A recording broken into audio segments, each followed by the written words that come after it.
Olá, seja sempre muito bem-vindo, bem-vinda a este canal que busca ser sempre interativo, participativo, diretamente de Dois Córregos, interior de São Paulo. Peço licença para falar com você, onde quer que você esteja me vendo.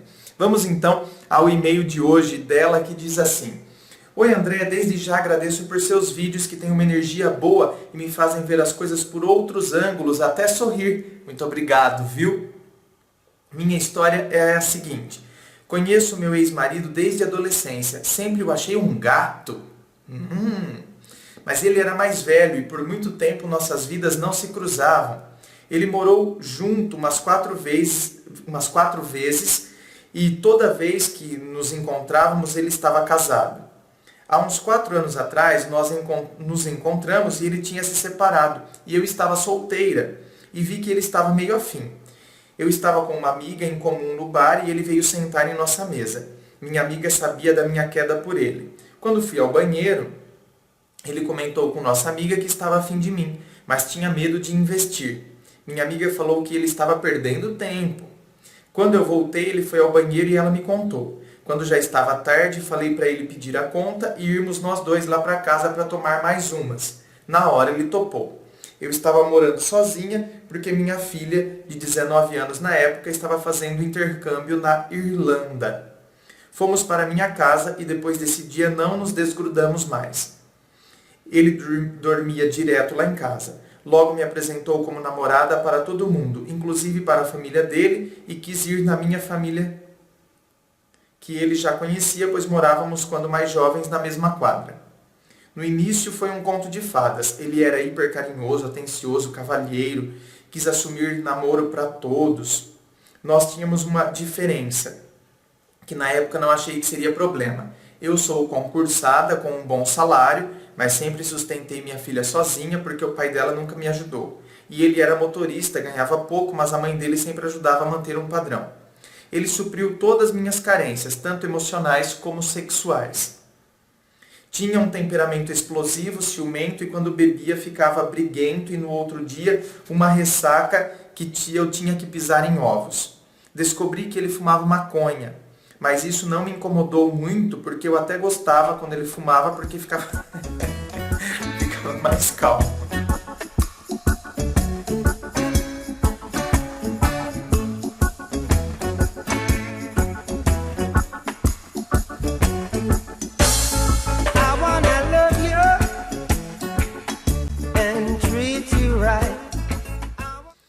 Nisso, contei para minha filha que eu estava namorando ele. Ela o conhecia. No início ela achou ótimo, apesar de ser bem ciumenta. Quando ela veio de férias, a gente já estava junto há 6 meses e ele já estava morando comigo. Minha filha ficou sabendo por intermédio de amigos comuns que ele, o meu ex-marido, cheirava cocaína e eu achava que era por causa da bebida, a alteração de humor. No início do meu namoro, eu já tinha apertado ele para saber com relação a outras drogas. Ele tinha negado. Aí tivemos uma briga feia. Ele pegou as coisas dele e foi para a casa da mãe. Mas eu já estava apaixonada, completamente. Acabamos conversando e voltando. Só que agora eu sabia de tudo. E aí passei a ter que lidar com isso. Minha filha voltou para a Irlanda e ficou lá mais um ano. Eu tive que administrar toda a situação. Tinha que lidar com 2 pessoas. Um quando não usava a maldita e outro quando usava. Quando ele não usava, era o melhor marido do mundo. Romântico, amoroso, carinhoso, gostoso. Quando usava, ele era um neurótico, brigão, chato e eu tinha que pisar em ovos. Geralmente a pessoa que usa, ela fica neurótica, né? Ela fica paranoica, ela tem mania de perseguição. Por um tempo, eu achei que tinha aprendido a lidar com tudo isso, que valia a pena o sacrifício, que perfeito eu não ia achar ninguém. Esse pensamento é meio, complicado de se ter, hein? Esse pensamento, eu não vou achar ninguém perfeito. Não. Uma coisa é a gente saber que não existe a perfeição. Outra coisa é a gente usar esse pensamento para legitimar a situação na qual a gente está. E aceitar, né? Porque a gente não quer, entende? A gente não quer se posicionar, porque quando a gente se posiciona, Quando a gente percebe que aquilo ali não nos agrada, que aquilo não nos faz bem, a gente se posiciona diante da questão, a gente tem que tomar uma atitude. Só que a gente não quer tomar atitude. Então a gente prefere, para não tomar atitude, então agora a gente pega, se eu me posiciono, eu tenho que tomar atitude. Só que como eu não quero tomar atitude, eu não vou me posicionar. Para não me posicionar, eu tenho que justificar a minha falta de posicionamento com algum pensamento. Ou seja, perfeito ninguém vai ser mesmo. Você está vendo como uma coisa vai desencadeando a outra?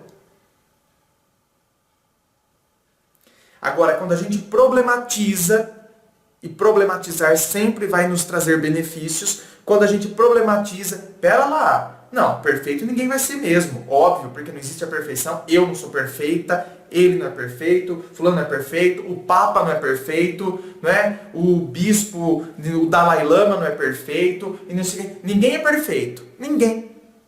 Mas não significa que, então, só porque eu sei que as pessoas não são perfeitas, eu vou aceitar o que elas me oferecem de pior e me trazem todo esse transtorno? Que o lado bom compensava o ruim.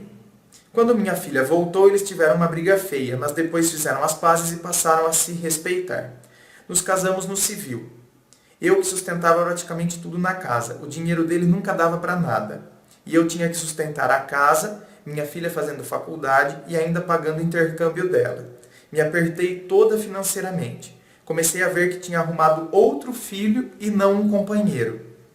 Ele pedia dinheiro para a família dele, dizendo que era porque a gente estava apertado de grana e gastava a maior parte com drogas e o resto com cerveja e carne para churrasco.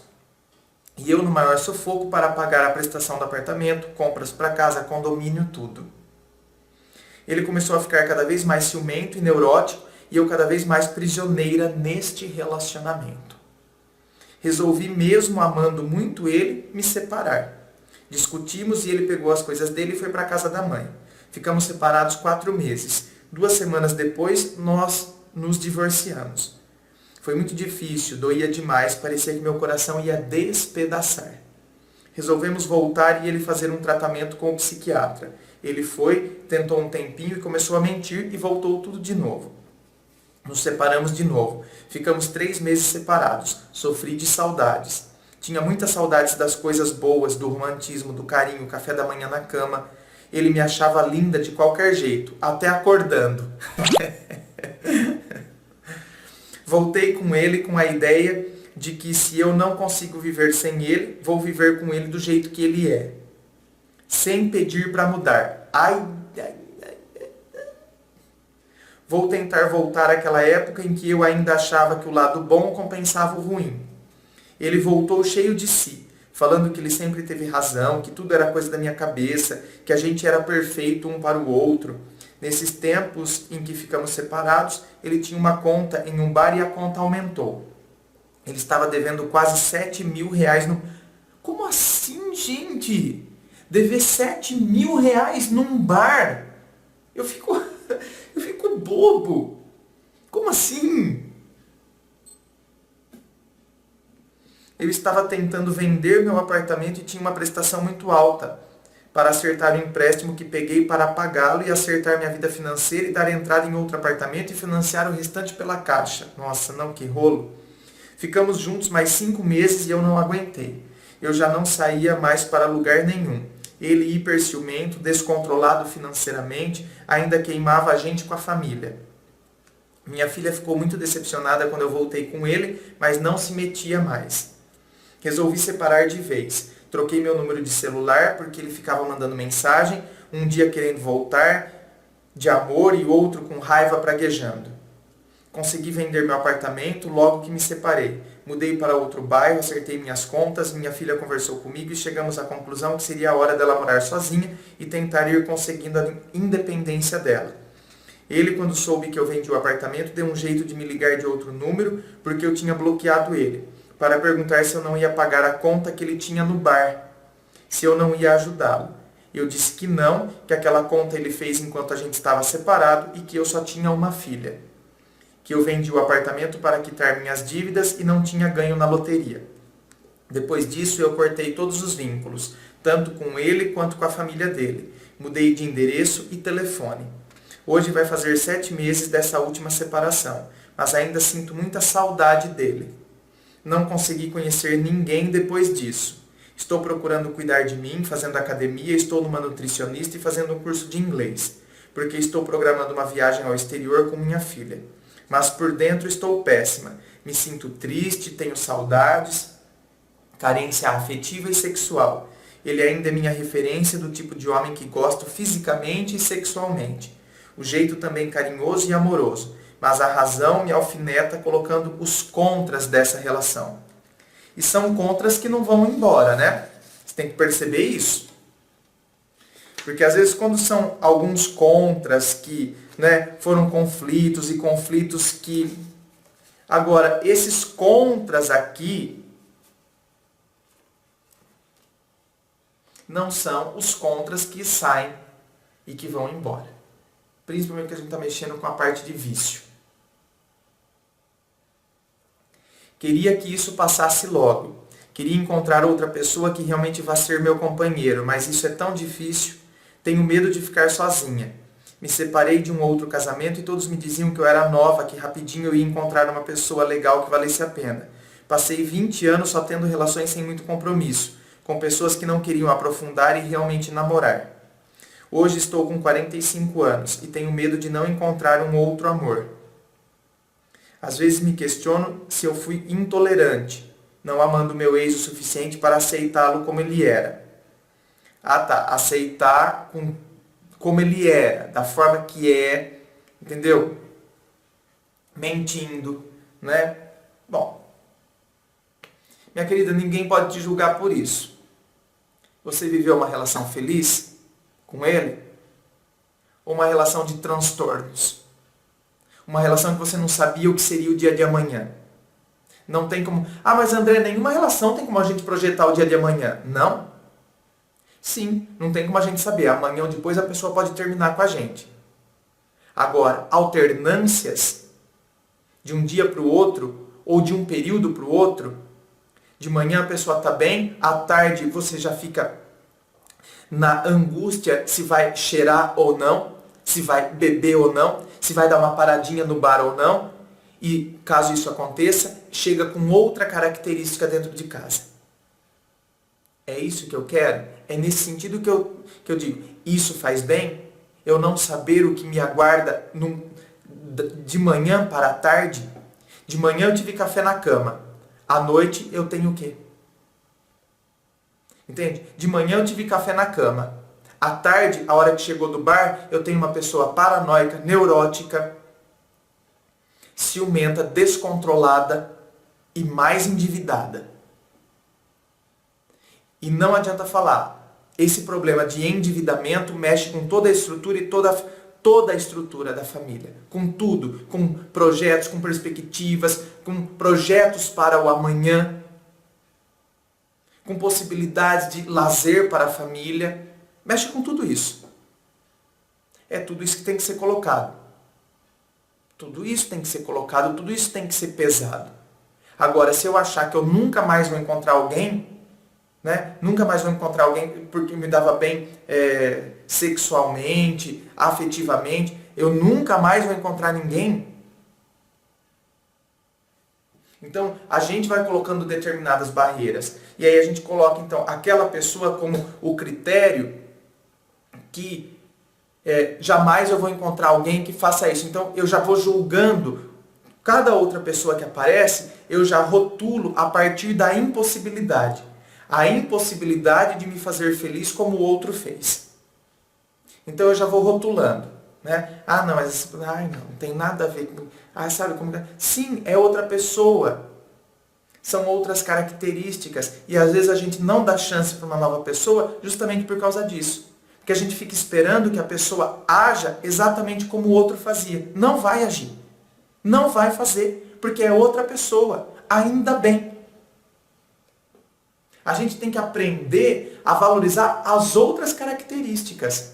Agora, quando a gente fica esperando que essa pessoa atual venha me trazer exatamente as características que o outro tinha, seremos eternamente frustrados.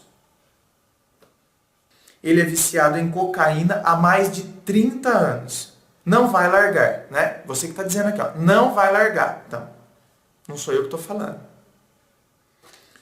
Ele não acha que isso atrapalha a vida dele.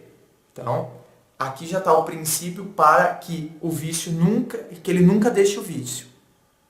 Ele não acha que isso atrapalha a vida dele, mesmo tendo uma conta de 7 mil reais num bar. Isso não atrapalha a vida dele. E nem das relações que ele tem. Bom, então, mudança não vai ter. Isso aí ele nunca vai deixar. Isso aqui é princípio que orienta a vida dele, né? Eu não falo que quando a gente tem a gente só vai mudar quando a gente tem um posicionamento. Qual é o posicionamento dele? Meu, isso não atrapalha a minha vida e nunca vai me atrapalhar as relações. Portanto, mudança não tem. Porque o meu posicionamento é esse. Isso não me atrapalha e não vai atrapalhar minhas relações, não. Agradeço desde já e aí ela assina. Certo, minha querida? A partir do que foi falado aqui, é você que tem que chegar no que você quer para a sua vida aí, não é? E todos nós aqui que partilhamos da sua história, a gente tem que pensar na nossa própria vida. A pessoa que está chegando na minha vida hoje, será que eu já estou julgando ela e já então querendo enquadrar ela nas características de quem eu tive ontem? Por isso que eu não valorizo quem se aproxima e quem se achega hoje. Eu acho que esse é o principal questionamento que o seu e-mail tem que nos colocar, a mim e a todos vocês que nos assistem. Aliás, inscreva-se, eu fico aqui aguardando a sua inscrição. Participe de todas as sessões que constituem o canal Ponto de Vista aqui no YouTube. Curta minha página lá no Facebook, entendeu? Dê um like, curta minha página lá no Facebook. Na descrição do vídeo tem tudo aqui o que eu estou falando, links, e-mail, tá tudo aqui na descrição do vídeo. Muito obrigado e um forte abraço.